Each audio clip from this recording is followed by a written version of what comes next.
Nous sommes heureux de recevoir Julie Gaillet et Mathieu Busson dans le cadre notamment de cette projection et de tout l'événement que nous organisons autour du travail de Julie.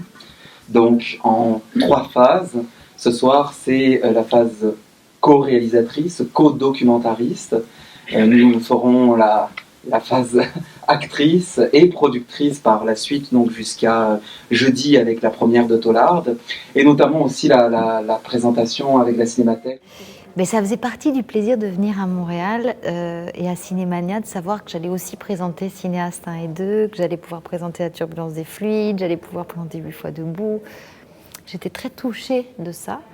Et en fait, c'était très émouvant de me retrouver à la Cinémathèque québécoise. Je ne savais pas que ce serait à la Cinémathèque.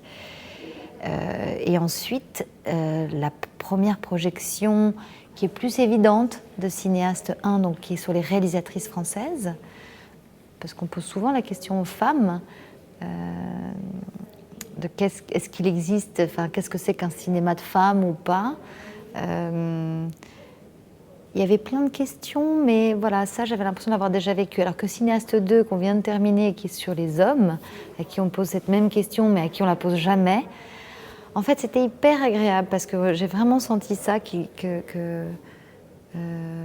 voilà, qu'ils n'avaient jamais vu ça, qu'ils aimaient beaucoup. On voit la façon dont les hommes ont changé ces dernières années aussi. Alors peut-être que comme dans Cinéaste 1, on voit la jeune génération des jeunes réalisatrices comme Valérie Donzelli, Rebecca Zlotowski, Céline Sciamma, Catel Quille-Verret, Sophie Le Tourneur, toutes ces jeunes cinéastes qui émergent et qui sont tellement talentueuses. Là, j'avais essayé de mettre aussi des jeunes réalisateurs comme Thomas Caillet, Jérôme Bonnel. Donc aussi présenter des réalisateurs que peut-être certains ne connaissaient pas.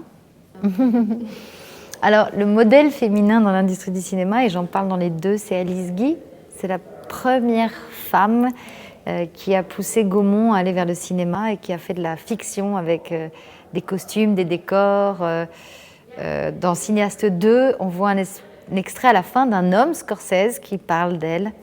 C'est vrai qu'on oublie qu'il y a eu toutes ces femmes dans le cinéma et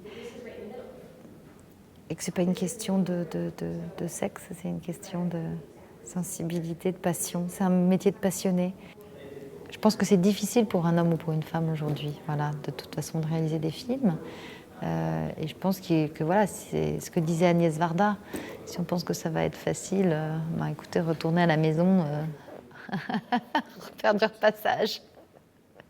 Elle me fait rire, Agnès, quand elle dit ça. Donc moi, j'étais pas très bonne en repassage. En fait, c'est même pas vrai, je suis bonne en repassage.